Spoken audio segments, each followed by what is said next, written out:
Saudara-saudari yang terkasih dalam Tuhan, selamat malam.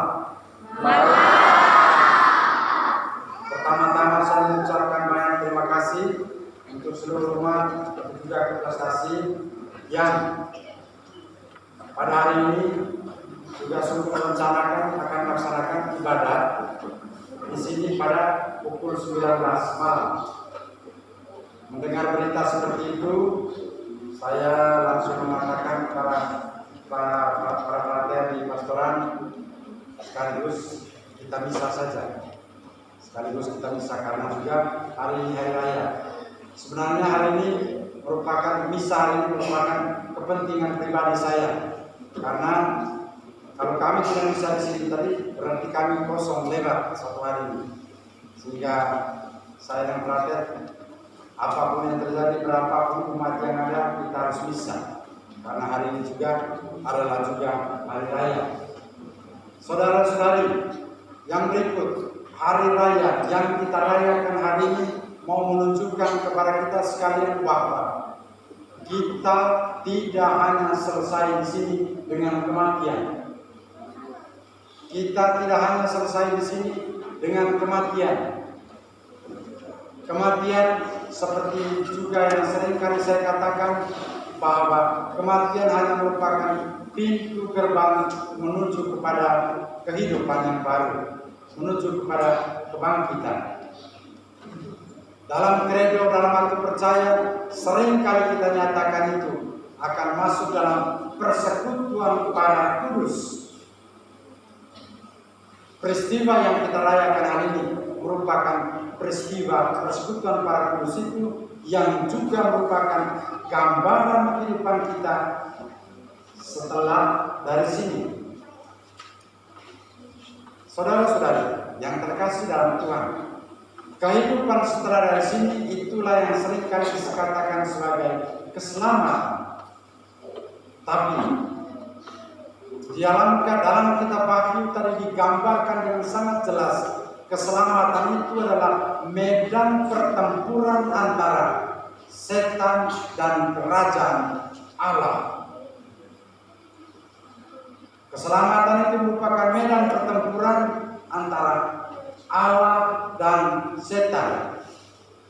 Pertanyaan saya adalah, di mana medan itu? Bukan di Sumatera Utara. Di mana medan pertempuran yang dimaksudkan dalam kitab Wahyu itu? Di dunia ini. Di dunia ini, baik. Tapi lebih kecil lagi dari dunia ini. Di mana? Keluarga. Ya, keluarga. Di keluarga. Lebih kecil lagi dari keluarga. Hati kita. Siapa tadi? Diri. Diri sendiri. Pasti karena bapaknya tidak dalam misa. Dia berani menjawab. Baik. Jawaban yang penting itu, medan pertempuran itu terjadi dalam diri kita masing-masing. Dalam diri kita ada kekuatan kerajaan Allah, tapi juga ada kekuatan Setan. Kekuatan setan. Ada di dalam itu, cuma besarnya hanya kita yang tahu. Porsinya hanya kita yang tahu. Harapannya adalah bahwa porsi yang terbesar dalam diri kita adalah kekuatan kerajaan Allah. Amin. Amin. Saudara-saudari yang terkasih dalam Tuhan, bahwa medan pertempuran untuk mencapai keselamatan itu terjadi di dunia ini dan di dalam diri kita, dan itu penuh perjuangan. Tetapi perjuangan kalau itu dimenangkan, maka pada waktunya bersukacita dan bergembira, karena besarlah ganjaranmu di surga. Itu yang dikatakan dalam bacaan Injil tadi.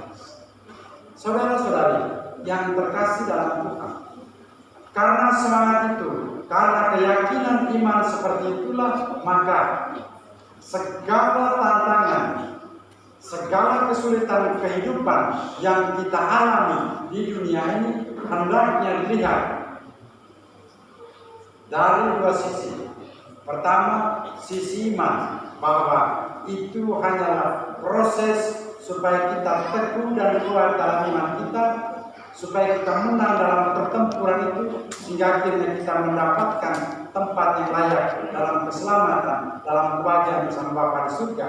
Tapi juga keselamatan dan tantangan itu dilihat dari sisi manusia, karena kalau kita melakukan sesuatu ada tantangan, berarti kita sebenarnya sedang melakukan sesuatu.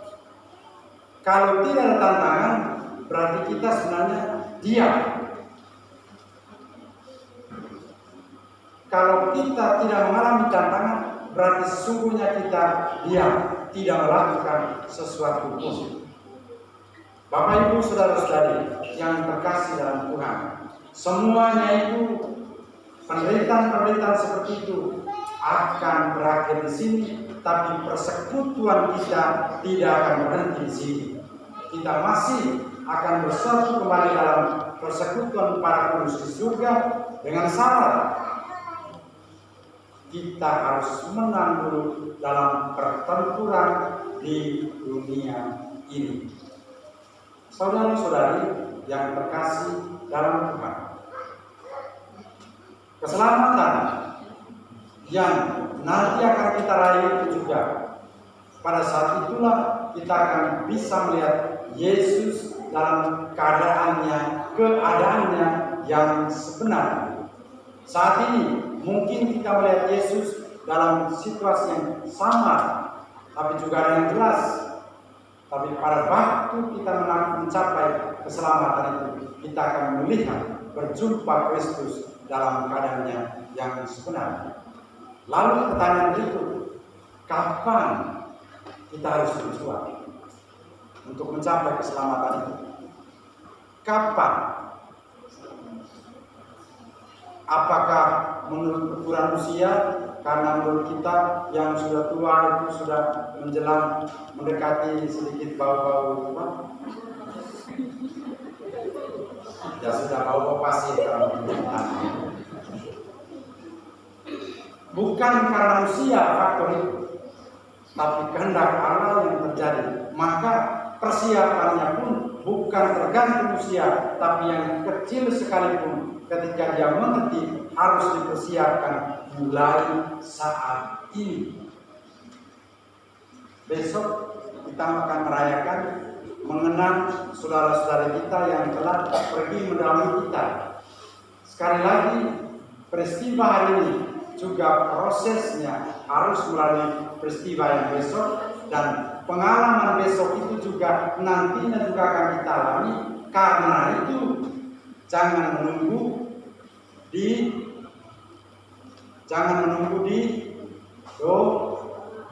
didoakan, tapi berdoa selalu. Nah, tantangan untuk berdoa selalu itu merupakan medan pertempuran kita menuju keselamatan itu. Saudara-saudari yang terkasih dalam Tuhan, kita tidak sendiri. Kita tidak berjuang sendiri. Yesus yang telah diutus Allah senantiasa menyertai kita, mendampingi kita dalam perjalanan kehidupan kita di sini. Asal kita senantiasa ingat, sadar bahwa Ia bersama kita selalu. Amin. Kita hening sejenak.